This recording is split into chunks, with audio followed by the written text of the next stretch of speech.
If I were to summarize my Fallout 76 experience in 2024, it would be this.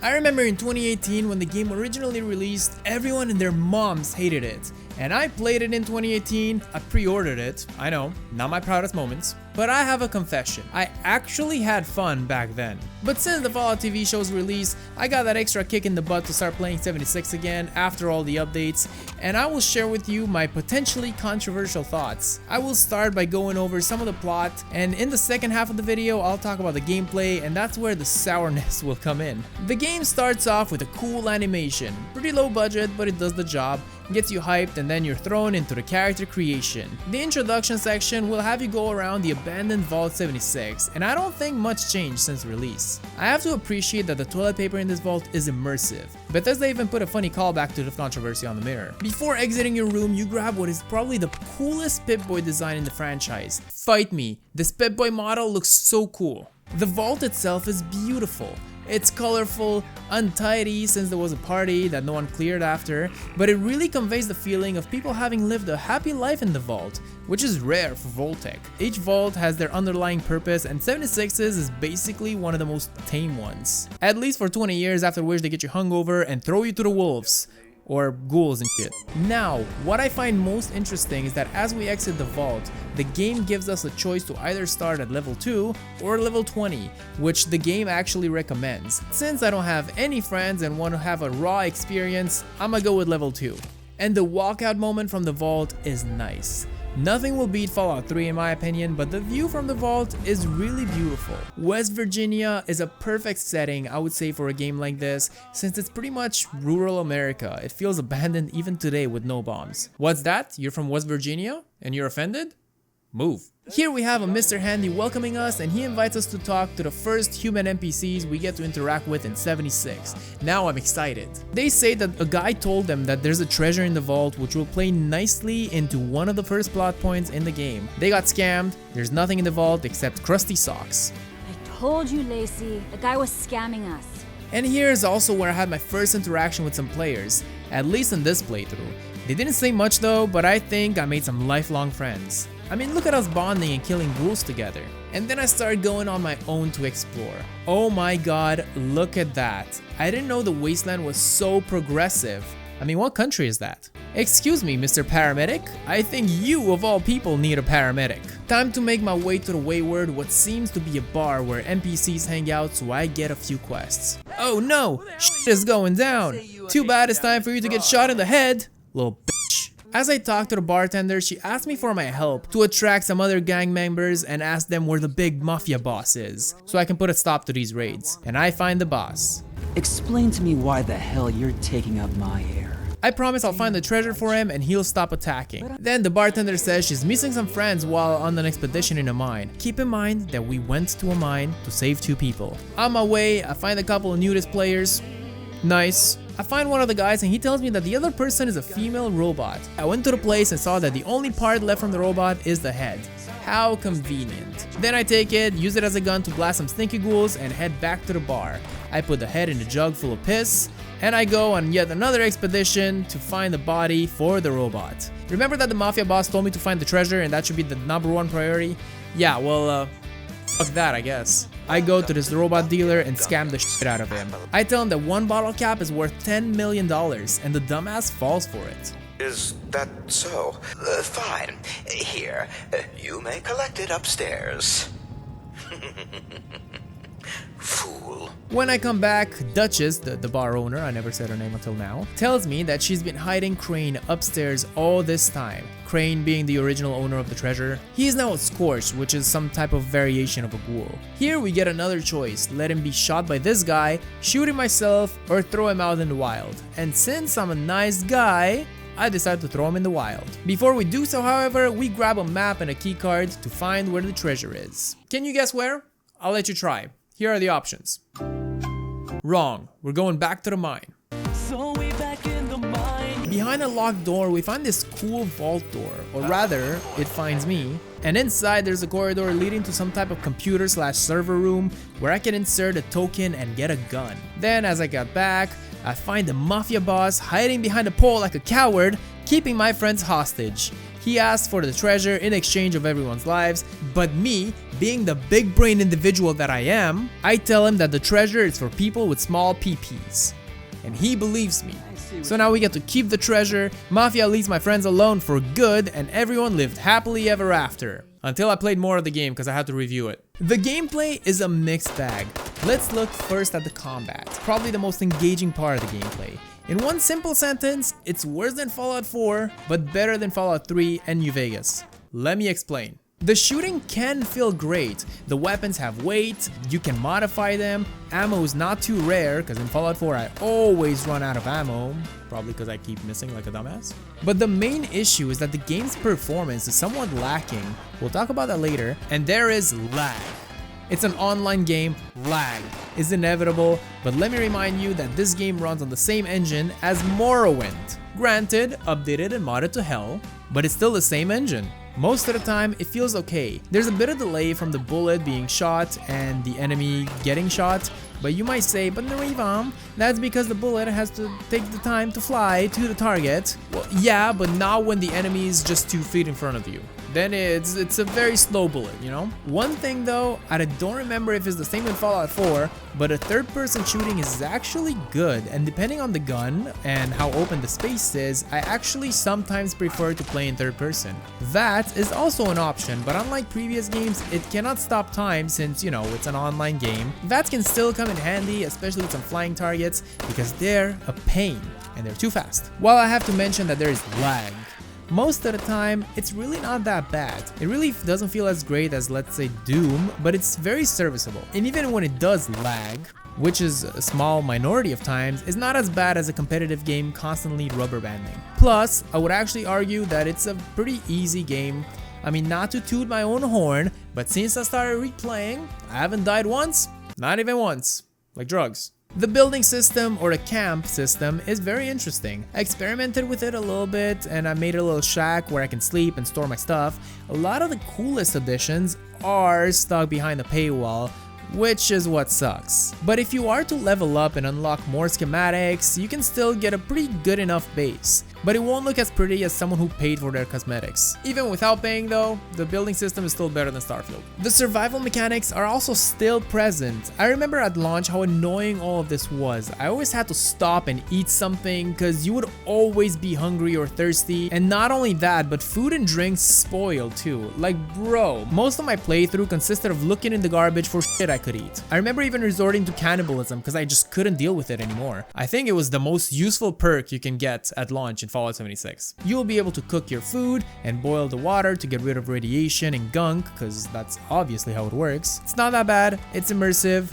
I can't really shit on it. There's also a weapon and degradation system. You would occasionally have to stop at a crafting table to fix your stuff, and you can either use a repair kit or raw materials. Honestly, just use raw materials. Your weapons don't break non-stop and you'll have plenty of materials. Plus, you gotta pay real money for the repair kits, which is a stinky doodle. What the f am I even writing in my script?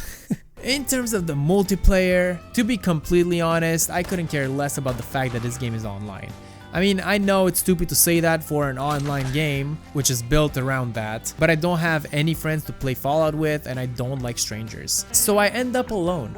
No wonder I keep increasing my Lone Wanderer perk, but there are still things to note. First of all, everyone I've met so far has been overwhelmingly nice. I mean, it was the case back in the day as well. Everyone is Canadian apparently. You can tell that people who want to play a Fallout game are people like me who are introverted and usually like to play single player games. And when you give those people an online environment, their first reflex is, oh look, a noob, let's give this guy some guns. And that actually happened to me. While I was crafting, a random dude just came to me and asked me, what gun do you like to play with? Like what's your best gun that you have now? So I told him I don't actually have any guns.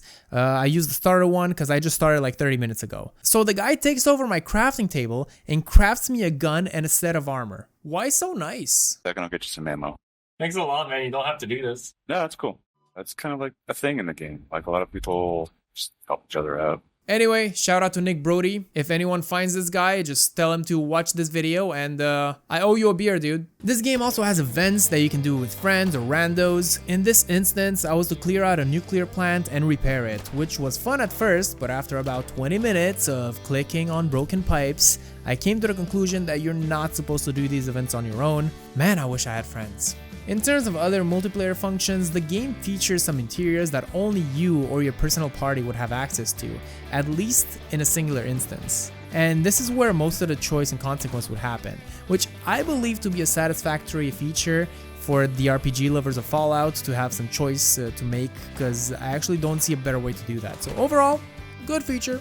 When it comes to the bugs and glitches, honestly, other than the ones I already mentioned, which are pretty somewhat major, I haven't experienced much worse. It's exactly what you would expect from an online Bethesda game, which is not a good thing, don't get me wrong. It's not a thing that I want to brush off, but you know what you're getting into. You don't really need me to explain. In terms of performance and graphics, I can't say that I'm disappointed, because I expected it. I actually have to combine both performance and graphics in this session because they somewhat played together, but it runs better than Starfield in general.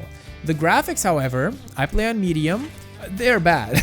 The textures are low res, the models are but the art direction is actually, and make sure you're sitting down for this, my absolute favorite in the Fallout series. Please be nice in the comments. The locations, the lighting, the environment, even the UI giving it a very retro look gives me a weird sense of nostalgia. So while individual items don't look good themselves, in my opinion, in the bigger picture, it looks great. And it's understandable that the graphics are worse than in Fallout 4, since that game was poorly optimized too, but since 76 is an online game with a lot more potential of things to mess up, they had to make a sacrifice. There was this one instance I can point out where a player created a massive base, and that caused a lot of lag for me.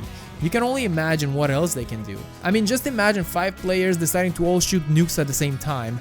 I mean, it's likely that the server crashes, but I'm just saying people are stupid like that. Absolutely and unarguably the best part of the game is the setting. Exploring Appalachia is a treat. Say what you want about this game, but Bethesda didn't miss on one point, and that is the environments, including Fallout's best part, in my opinion, the environmental storytelling.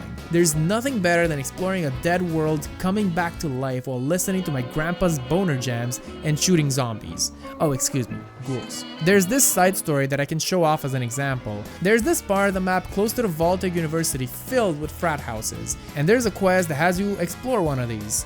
You see, the landlord just sent them an eviction notice, and they threw an eviction party, because of course they would. And looking at all this mess, you can tell that the bomb actually helped clean this house. It's filthy. There's a dumbass humping a booze tank in the living room, a girl dead on a beer pong table, the kitchen makes it seem like Asmongold was invited, and there are drunk ghouls and roaches everywhere. Well, you see, during this party they had this special brew called Nuka-Shine that if you drink, you actually start having visions, and it makes you aim a lot worse. I mean, what the fuck, was I drinking in real life as well? If you read the label on the drink, you'll see a cool riddle that I'll ruin for you. It's simple as fuck. Anyone can do it, except Nazim lovers like Papa Quill. They're dumb as shit. At our alma mater stands a boy gray and cold. The steps behind him are the first threshold. Around the right corner, study the street. Just to the left is the place that we meet. There you can stain your skin with ink, but find the back door and we'll get you a drink.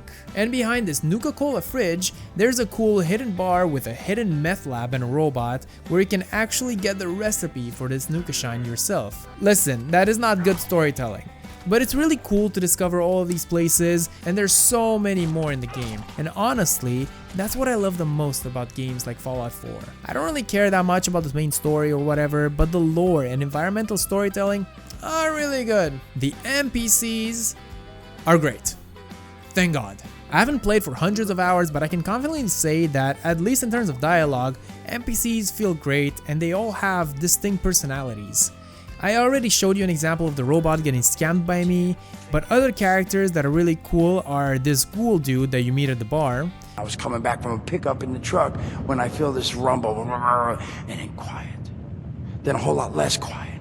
And the truck was hit with this wind, and it was like someone dropped a hurricane on it. I can hear it battering the truck, bang, bang, bang, like it's got a grudge against it. I mean, adding NPCs was the right move. I remember at launch when everyone was giving Bethesda shit for not having human NPCs in the game. The game came out and it was not that good. I actually did not hate that much about it. It did feel dead and abandoned, yes, but that's kind of the vibe for Fallout. But I couldn't play Fallout 76 for too long, and that might be one of the reasons I abandoned the game until last week. I actually think that Bethesda was very brave to launch the game with no NPCs. I mean, I see what they try to do, having players fulfill the role of the characters that you interact with, but honestly, I don't have friends, Todd. What, are you mocking me? Is that what you're trying to do? I won't talk much about the RPG mechanics of the game because other than that initial story about the treasure that I talked about earlier, I haven't really seen many choices. One thing that I like, however, is the leveling system. It's not that intuitive at first, I would say, and it doesn't really go super in depth, but gives you the time to get used to it, and rather than show you a massive skill tree at first that gets you overwhelmed in 1 second, you actually have cards that you assign to one of your special traits. And you can also open new card packs that also have a shitty dad joke and a gum wrapper at the end. All of this is so creative. This is why I said that 76 is my favorite in terms of aesthetic. Not to be confused with my favorite Fallout game, that one would be 3. I know New Vegas fans are gonna be mad, but I do prefer Fallout 3. And once you get the hang of it, it's actually very easy to follow and level up. One stat that still sucks though is the carry weight. I know it's not really an RPG mechanic, but I have to put it somewhere, and I'm gonna put it here.